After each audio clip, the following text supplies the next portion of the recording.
అమ్మా అనొక్కసారి పిలిచి నమస్కారం చేస్తే చాలు, వెంటనే నేనున్నాను రా బిడ్డా అని అమ్మవారు కాపాడుతుంది.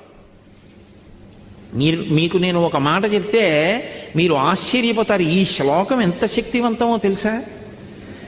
మీరు తప్పించుకోలేనంత పెద్ద ఉపద్రవం వెంట తరివేస్తుంటే వెనకాతల ఏం చెయ్యాలో తెలియనప్పుడు ఈ శ్లోకం జరిగితే చాలా రక్షిస్తుంది అమ్మవారు.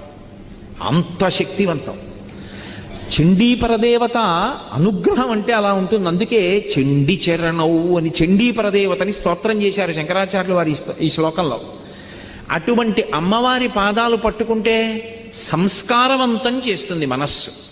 ఇక్కడ మీరు నన్ను ఒక ప్రశ్న అడగచ్చు, ఏమండి ఒకవేళ అసలు కోర్కెల మీద వ్యామోహం పోక, అసలు వ్యామోహం అనేటటువంటిది పోతే కదండి ధర్మబద్ధం చేసుకుందామన్న కోరిక. ఆయన అలా చెప్తాడు కానండి, ఏడాదికి ఒకసారి వచ్చి